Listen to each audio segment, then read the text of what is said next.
నమస్తే, నేను సిరి గొడుగు. గత ప్రభుత్వ హయాంలో అంటే ఏపీలో గత ప్రభుత్వ హయాంలో చూసుకున్నట్టయితే ఎన్ని అవినీతి అక్రమాలు జరిగాయో మనకు తెలుసు. భూ కబ్జాలే కావచ్చు, ఇసుక మాఫియా కావచ్చు, మద్యం కుంభకోణం కావచ్చు, ఇట్లా మాట్లాడుతూ పోతే ఇది అది ఏది తేడా లేకుండా అన్నిట్లలో అవినీతి అక్రమాలు జరిగినాయి. కానీ ఇప్పుడు నేను మాట్లాడే ఒక విషయం ఏదైతే ఉందో అసలు దీని గురించి ఎట్లా మాట్లాడాలో కూడా నాకు అర్థం కాని పరిస్థితి. ఎందుకంటే జాగిలాలకి, ప్రభుత్వ జాగిలాలకి పెట్టే అంటే వచ్చే నిధులలో కూడా అక్కడ ఆఫీసర్స్ కకృతి పడ్డారని చెప్పేసి మనకు తెలుస్తుంది. వాటికి వచ్చే నిధుల నుంచి వెళ్ళి ఏదైతే ఫుడ్ పెడతారో ఆ నాసిరకం ఫుడ్ పెట్టి వాటి ఆరోగ్యాన్ని కూడా పాడు చేసిన వైనం అనమాట. సో దీని మీద స్పందించడానికి ఈరోజు మనతో పాటు ఉన్నారు ప్రముఖ సీనియర్ జర్నలిస్ట్ డాక్టర్ దుర్గవడ్లమణి గారు. నమస్కారం. నమస్తే అండి మేడం. ఇప్పుడు నేను ఒక విషయం చెప్తున్నాను, అది ఏంటంటే నాకు అసలు మాట్లాడాలంటే కూడా చాలా ఎట్లా బాధ అనిపిస్తుంది, అట్ ద సేమ్ టైం కూడా చాలా కోపం కూడా వస్తుంది. ఎందుకు అంటే గత ప్రభుత్వ హయాంలో ఎన్నో రకాలవి చూసాం మనం. కానీ ఈ జాగిలాలకి వచ్చే నిధులలో కూడా మనుషులు కట్టుబడ్డారంటే దీన్ని ఒక న్యూస్ లాగా చూడాలా, లేకపోతే దీన్ని అసలు ఎలా చూడాలి, ఆ మనుషుల్ని మనం అసలు ఎలా చూడాలో నాకు అర్థం కాని పరిస్థితి. దీని మీద మీ స్పందన ఏంటి మేడం? ముందు ఆ మనుషులు ఎవరో చెప్పాక మిగతాది మాట్లాడు. Security intelligence wing DSP Srinivasa Reddy, SP Suryabhaskar Reddy, వీళ్ళిద్దరూ ఈ అవినీతికి పాల్పడ్డారు. అదేదో మామూలు అవినీతి కాదు. మూగజీవాలకు పెట్టే తిండిలో కక్కుర్తిపడి మూగజీవాలను మేము అటు ఇటు తీసుకెళ్ళాము అంటే వాటిని డాక్టర్ దగ్గర తీసుకెళ్ళామనో లేకపోతే దేనికోసం మనకు తెలియదు. మేము 4000 లీటర్ల పెట్రోల్ ఖర్చు అయిందని బిల్లులు పెట్టి డబ్బులు నొక్కేశారు.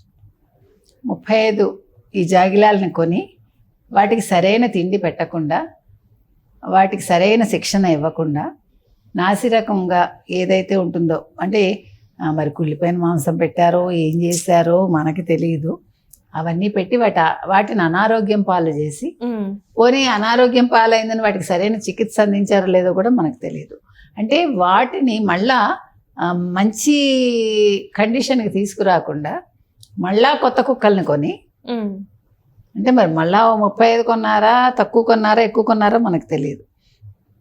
మళ్ళా నిధులు దానికి శాంక్షన్ చేయించుకుని, అంటే మీకు అర్థమైందా, అందులో కూడా తినడానికి అందులో కూడా తిన్నారు. అంటే కుక్కలకి పెట్టే బిస్కెట్ల మీద కూడా వీళ్ళు కన్నేశారు. అసలు కుక్క బిస్కెట్లు అంటేనే చాలా చీప్ అని అర్థం, అవునా కాదా? కుక్క బిస్కెట్లు పెడుతున్నావా అంటాం మనం. అంటే కొన్ని నచ్చని బిస్కెట్లు ఇంట్లో వాళ్ళు పెట్టారనుకోండి, మీరేమంటారు? ఈ డైలాగ్ అందరి ఇళ్లలో వేస్తారు. ఆ కుక్క బిస్కెట్లు నాకు వద్దంటారు. కుక్క బిస్కెట్లు కాకపోయినా కూడా వాటిని చూస్తే ఆ ఫీల్ వస్తుంది మనకి. మరి అలాంటి కుక్కలకు పెట్టే తిండి మీరు తిన్నారంటే మీరు మనుషులా? అయినా మనని రక్షించేది ఒక క్రిమినల్ని పట్టించే జాగిలకి అట్లాంటి నాసిరకం ఫుడ్ పెడితే అసలు కుక్క జాగిలం కాకపోయినానండి, అసలు కుక్కకుండే విశ్వాసం మనిషికి ఏ కోసానైనా ఉంటుందా? మీరు ఒక వీధిని పోయే కుక్కకు ఒక రోజు ఒక చిన్న బ్రెడ్ ముక్క వేసారనుకోండి, అది తోక ఊపుకుంటూ నెక్స్ట్ డే మీ చుట్టే మీరు విదిలించుకున్నా అది వెళ్ళదు, మీరు పెట్టకపోయినా అడగదు అది. కానీ ఎవడైనా మీ మీదకి వచ్చాడు అనుకోండి, అది తిరగబడుతుంది. తెలుసా, మనందరికీ ప్రాక్టికల్ ఎక్స్పీరియన్స్ చిన్నప్పటి నుంచి. అటువంటి కుక్క అంత విశ్వాసమైన జంతువు ఫుడ్ కూడా మీరు తినేసారంటే మీరు విశ్వాసఘాతకులనే కదా. ఆ జాగిలాలు పాపం వాటికి అనారోగ్యం పాలైతే అవి వాటిని మీరు పట్టించుకోకుండా మళ్ళీ కొత్తవి కొని, మరి ఆ కొత్తవి ఏమయ్యాయి? ఇప్పుడు వాటి మీద ఎంక్వైరీ వేసింది ప్రభుత్వం. అంటే వాటి కండిషన్ సరిగా లేదనే కదా అర్థం. ఏమండి, అసలు మూగజీవాలండి అవి, మన కోసం బతుకుతాయి అవి. అసలు వాటి తిండి తినాలని మీకు ఎలా అనిపించింది అసలు? అంటే అసలు ఇంతకంట ఇంకా నీచ ఉంటుంది. ఇప్పుడు వైసీపీ వాళ్ళు సమాధానం చెప్పాలండి. ప్రతిది మీరు కేసులు పెట్టేస్తున్నారు అక్రమంగా, మమ్మల్ని టార్గెట్ చేశారు, రెడ్ బుక్ అంటారు కదా. ఇదే బుక్కో చెప్పమానండి పోనీ. ఇది రెడ్ బుక్క, బ్లూ బుక్క, బ్లాక్ బుక్క, ఏ బుక్? అంటే కుక్కల విషయంలో మీ వాళ్ళు చేసిన పనికి, మీ హయాంలో పోలీస్ శాఖలో వచ్చిన ఈ అవినీతికి సమాధానం చెప్పాల్సింది ఇవాళ జగన్మోహన్ రెడ్డి చెప్పాలి, యానిమల్ హస్బెండరీ మంత్రి గారు ఎవరైతే ఉంటారో వారు చెప్పాలి. ఎవరికి వాళ్ళే రెస్పాన్సిబుల్. అంటే ఇక్కడ మేడం నాకు అర్థం కాని ఏంటంటే, ఇప్పుడు ఇసుకలో ఎన్నో కోట్లు దండుకున్నారు, మద్యంలో కోట్లు దండుకున్నారు, అంటే వస్తుంది ఇంత అయింది, ఇన్ని వేల కోట్లు, 100 కోట్లు, ఇట్లా ఇట్లా పేరు వస్తుంది. మరి ఈ ఫుడ్లో ఏమొస్తుంది వీళ్ళకి? ఎన్ని కోట్లు? అంటే ఎంత నీచమైన మనుషులు ఆలోచించండి. ఇప్పుడు మీకు ఓ 50 లక్షలు అనుకుందాం, పోనీ మనకు తెలియదు.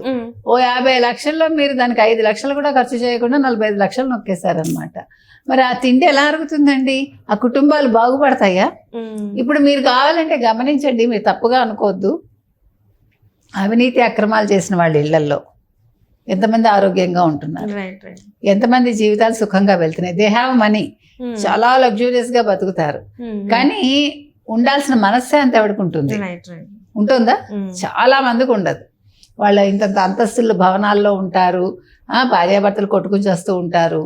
లేదు ఇంకేదో జరుగుతుంది మనం మాట్లాడొద్దు. కానీ అసలు మనశ్శాంతిగా ఉన్న వాళ్ళని మీరు చూపించండి. అంటే కుక్కల తిండి కూడా మనం తినేసామంటే జగన్మోహన్ రెడ్డి ప్రభుత్వ హయాంలో అంటే వాళ్ళు ఎంత విచ్చలవిడిగా ఉన్నారు, పోలీస్ శాఖ ఏ రకంగా పనిచేసింది మనం రోజు చెప్తున్నాం. పోలీసులు వీర విధేయులుగా ఉన్నారు వైసీపీ కంటే. వాళ్ళు మన తిడుతున్నారు వైసీపీ వాళ్ళు, మీరు అన్ని ఇలా చేస్తున్నారు, ఇలా చెప్తున్నారు. ఇప్పుడు మళ్ళీ అదే పోలీస్ వాళ్ళని మీ బట్టలు కూడా తీసి కొడతాము, మీ చేత సెల్యూట్ చేయించుకుంటాము అంటే వాళ్ళు సక్రమంగా పనిచేస్తే మీరు చూడలేరు. మీ హయాంలో కుక్క బిస్కెట్లు తిన్నా కూడా మీకు బాగానే ఉంది అది.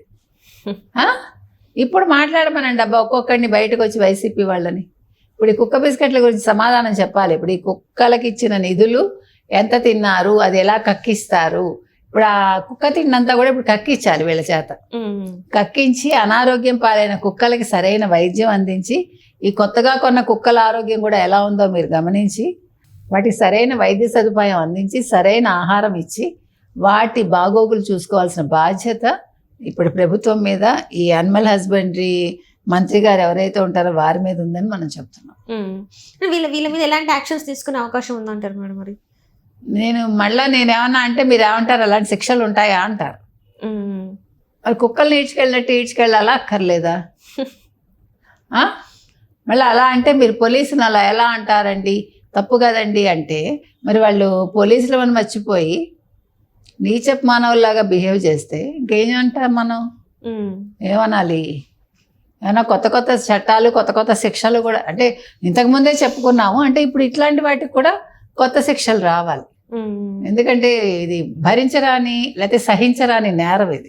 ఇక్కడ ఏంటంటే అన్ని విషయాలలో ఇప్పుడు ఎక్కడెక్కడ ఏమంటారు ఈ అవినీతి అక్రమాలు జరగడం ఇవన్నిట్లో మనుషులు మాట్లాడాలనుకున్నారు, ఎవరొక సాక్షులు అన్నారు. కానీ ఇప్పుడు ఈ జాగ్రత్త విషయంలో అవి ఏం చెప్పుకోలేని పరిస్థితి, చెప్పుకోలేవు. కాబట్టి ఇప్పుడు ప్రభుత్వమే దృష్టి పెట్టింది. కాబట్టి మీరు చెప్పినట్టుగా వాటికి నోరు లేదు కాబట్టి వీళ్ళ నోరే వాటి తరఫున వినిపించి ఆ బిల్లులు అవన్నీ ఉంటాయి కదా, అక్రమంగా పెట్టిన బిల్లులు అవి ఎందుకు చచ్చిపోయే ముందు ఆ డాక్టర్లు అందరినీ విచారిస్తే ఒక్కొక్కడి మీద కొరడా చులిపిస్తే అన్ని బయటకు వస్తాయి. ఎందుకంటే ట్రీట్మెంట్ చేసినప్పుడు వాటికి ఏ రకమైన ట్రీట్మెంట్ అవన్నీ ఉంటాయి కదా, వాటికి ఆ రకమైన వ్యాధి అంటే ఎందుకు వస్తుంది, ఎలాంటి ఫుడ్ పెడితే వస్తుంది, ఎలాంటి మందులు ఇవ్వకపోతే వస్తుంది, వాటికి ఏ రకంగా ట్రైనింగ్ అంటే వాటిని గమనించుకోకపోతే వస్తుంది, ఇవన్నీ తెలుస్తాయండి. ఒక సరైన వెటర్నరీ డాక్టర్ ఉన్నారనుకోండి, ఆయన చెప్పగలరు. కాబట్టి వైసీపీకి చెందిన డాక్టర్స్ అక్కర్లేదు, జనరల్ డాక్టర్స్ ని పిలిపించి వాళ్ళ చేత మీరు టెస్ట్ చేయిస్తే మొత్తం అన్ని బయటకు వస్తాయి. ఈ కుక్కలకి ఏ వ్యాధి వచ్చింది, ఎందుకు వచ్చింది, వీళ్ళు ఏ రకమైన ఫుడ్ పెట్టారు, వాటిని ఏ రకంగా ట్రీట్ చేశారు, వాటిని పట్టించుకున్నారా లేదా. ఎందుకంటే కుక్కలు ఎంత సెన్సిటివ్ అంటేనండి, ఎండాకాలం మీరు కాస్త ఎండలో వదిలేశారు అనుకోండి డీహైడ్రేట్ అయిపోతాయి అవి. అంటే సరిగా మంచినీళ్ళు కూడా ఇవ్వలేదా, ఆ యాంగిల్లో కూడా చూడాలి.